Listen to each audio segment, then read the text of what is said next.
Bienvenue au journal de la télévision rwandaise dont voici le sommaire.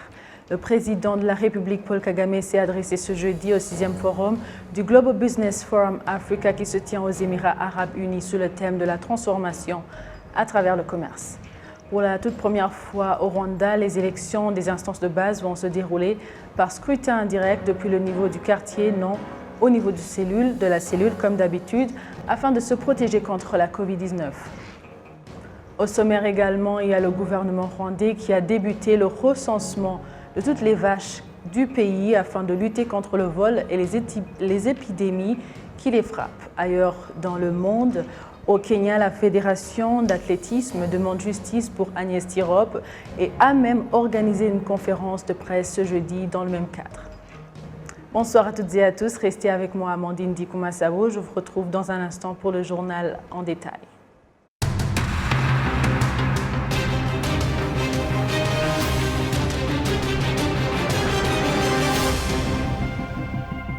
Bonsoir et bienvenue au grand rendez-vous du journal de la télévision rwandaise. Le président de la République, Paul Kagame, s'est adressé ce jeudi au 6e forum du Global Business Forum Africa qui se tient aux Émirats arabes unis sous le thème de la transformation à travers le commerce. Le point avec Jean-Damascène Maniching.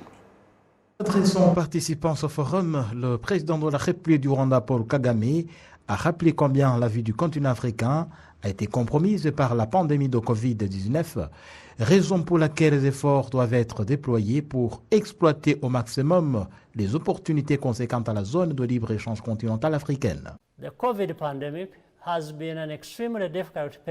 La période de la pandémie a été très dure. Le petit commerce a été sérieusement entravé par cette dernière. Même si nous faisons un pas pour sortir de cette situation, le chemin est encore long pour retrouver la situation normale. C'est pourquoi nous avons l'obligation de valoriser les atouts du continent africain. Nous devons également tout faire pour que les opportunités occasionnées par la coopération avec nos partenaires nous permettent de bâtir un avenir radieux pour tous, sans exclusion. Le président de la République, Paul Kagame, a également fait remarquer qu'avec l'accès au vaccin, le retour à la situation normale se fera rapidement. Il faudra faire en sorte que la chaîne de fabrication, commercialisation industrielle soit efficace, accessible à la population et basée sur les technologies de pointe. La 4e révolution industrielle, basée sur l'intelligence artificielle, accélère la multiplication des produits et au prix défiant toute concurrence à tout un chacun. De la même manière, la fabrication des vaccins et d'autres produits pharmaceutiques sera beaucoup près de ceux qui en ont besoin comme au Rwanda, fruit du développement de la technologie et la coopération sans faille des sociétés comme BioNTech et autres. With companies like BioNTech and others. Le chef de l'État a toutefois montré que même si le monde se remet lentement des conséquences de Covid-19, l'économie africaine n'a pas encore atteint la situation d'avant 2019. Africa met this crisis well prepared in at least one important respect. À l'avènement du Covid-19, la vitalité de l'Afrique s'observait au moins à un point. La zone de libre-échange continentale, longtemps préparée, a été lancée officiellement en juillet 2019. Actuellement, l'Afrique détient le marché le plus large au monde, compte tenu de l'effectif des pays membres depuis la création de l'Organisation mondiale du commerce. La semaine passée, l'Union africaine a définitivement ratifié, pour la 15e fois, les accords portant création de l'Agence africaine des médicaments, lesquels entreront en vigueur le mois prochain. La mise en place de cet organe entraînera beaucoup de changements, y compris la fabrication des vaccins et des médicaments de qualité pour le continent. Au fur et à mesure que l'Afrique accélère son intégration économique, le commerce entre pays africains et le reste du monde suivra ce cours sans faille.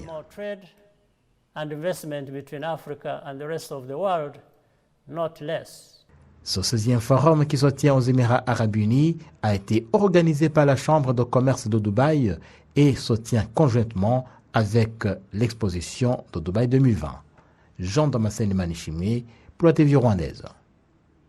Pour la première fois au Rwanda, les élections des instances de base vont se dérouler par scrutin indirect depuis le niveau du quartier et non du niveau de la cellule comme d'habitude afin de se protéger contre la Covid-19. Kassim Youssouf. Après qu'elle soit reportée à 2 reprises suite à la virulence de la pandémie de Covid-19, les élections des instances de base vont se dérouler à la fin de cette semaine.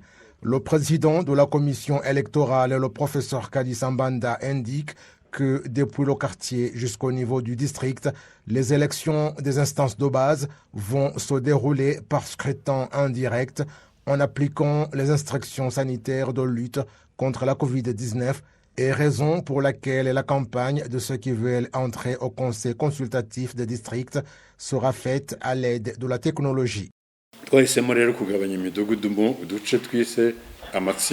Nous avons choisi de diviser les quartiers en groupes, à Masibo et Inhore, et il y a là où il y a des écoles secondaires et supérieures où on va élire ceux qui vont représenter les autres au niveau du quartier.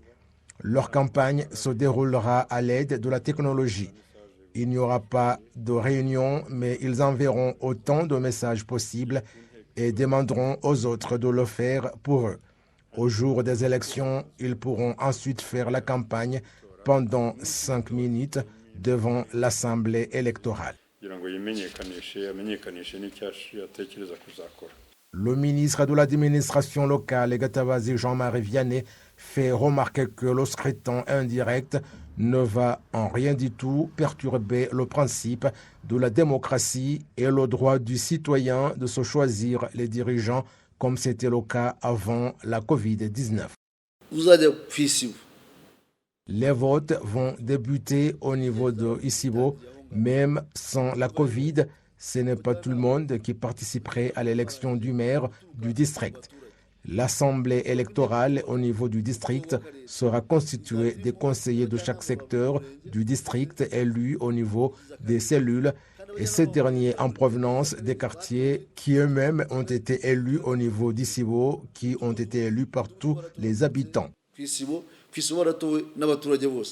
Le ministre Gatabazi invite quiconque est concerné par ces élections d'y participer vu les grandes responsabilités qui seront assignées aux élus.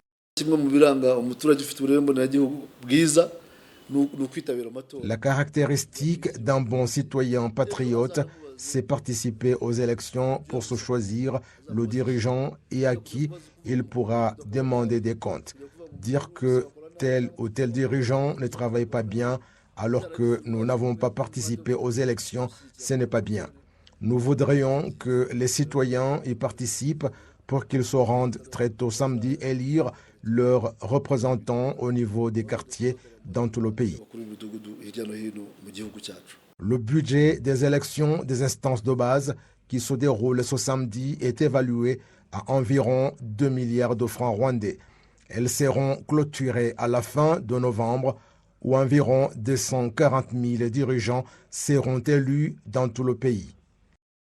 La Fédération du secteur privé au Rwanda se déclare prête à coopérer pleinement avec d'autres organes en vue d'éradiquer la corruption dans le pays. Suivons les détails.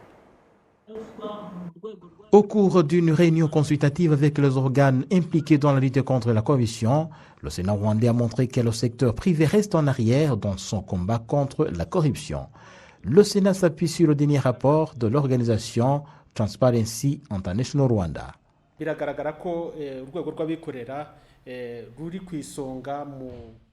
Le secteur privé accuse encore beaucoup de défaillances dans la lutte contre la corruption. Cela est dû à une mauvaise gouvernance, là où des fois on ne trouve pas de différence entre l'institution et le responsable de l'institution. Souvent l'initiateur de l'institution la gère comme une propriété privée alors qu'elle doit donner de bons services à la population. Et notre élément, c'est qu'il n'existe aucun contact entre le responsable de l'institution et les bénéficiaires. En conséquence, les chefs d'équipe exigent des pots de vin aux agents subalternes.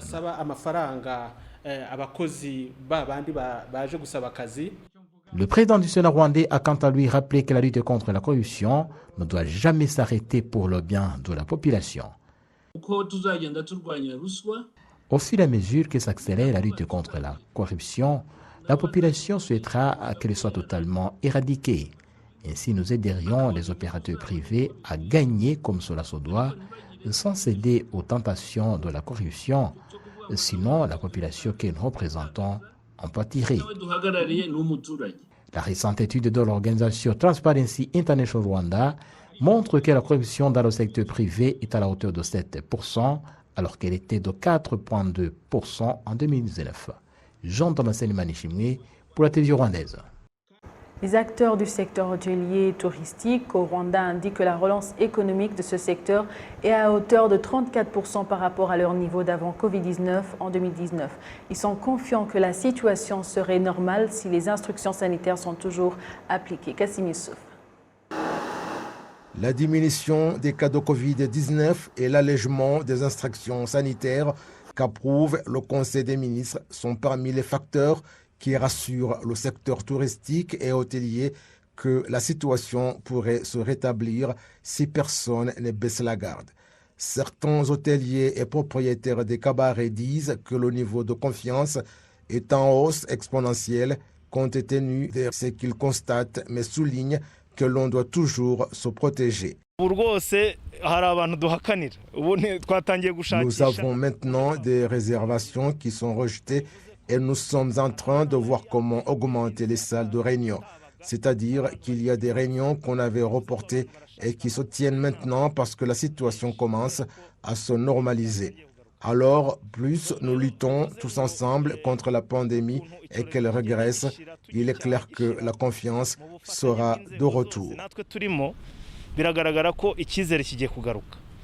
La direction générale du département de tourisme à la Fédération rwandaise du secteur privé indique que la relance économique de ce secteur est à hauteur de 34% par rapport à la situation de 2019 et qu'il ne faut pas baisser la garde pour ne pas tomber dans la situation pénible.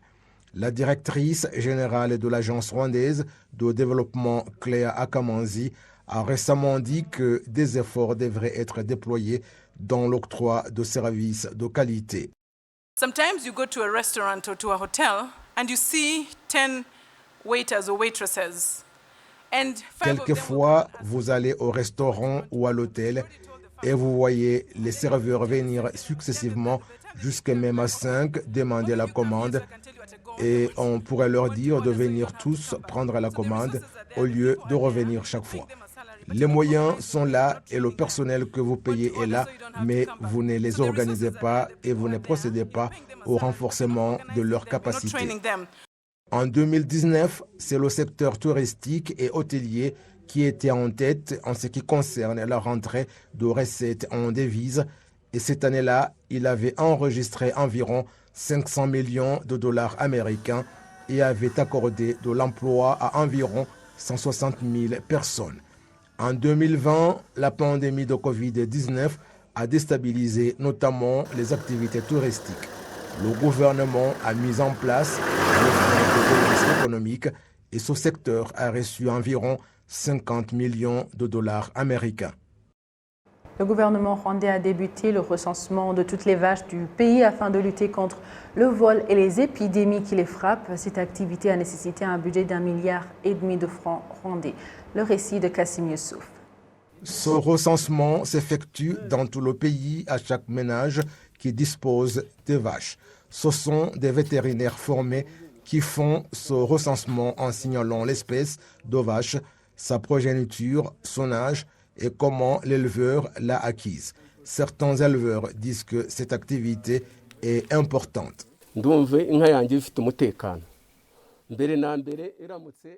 Je trouve maintenant que ma vache est en sécurité. Si elle disparaît, je sais que celui qui l'a volée serait vite arrêté. Avant, on achetait une vache sans connaître son origine et je trouve que ce recensement nous rassure quant à la sécurité de notre bétail. Les vétérinaires qui sont concernés reviennent sur l'importance de ce recensement. On enregistre l'identité complète de l'éleveur et on demande toutes les informations qui concernent la vache, notamment son origine. Si la vache n'a pas de pendentif d'oreille, on le fait. Nous n'avions pas l'effectif exact du bétail dans notre secteur et maintenant nous procédons au recensement général.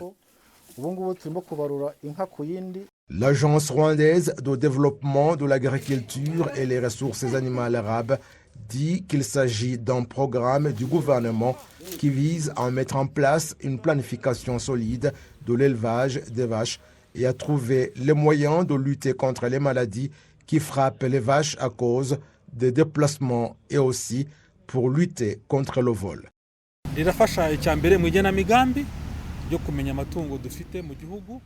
C'est pour qu'on puisse connaître l'effectif du bétail que nous avons dans le pays et comment il se multiplie, et cela va aider les éleveurs à avoir toutes les informations nécessaires concernant leurs vaches et lutter contre le vol.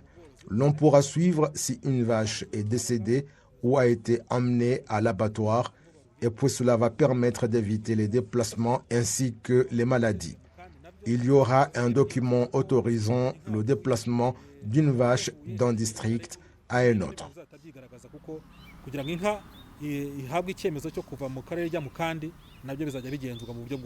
L'activité de recensement des vaches a débuté le 12 courant et sera clôturée le 15 décembre 2021 et le budget qui lui est alloué est évalué à environ 1,5 milliard.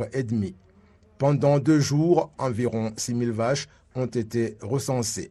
Les anciennes statistiques révèlent qu'on trouve au Rwanda environ 1,3 million de têtes de bovins et le recensement actuel va dégager l'effectif correct.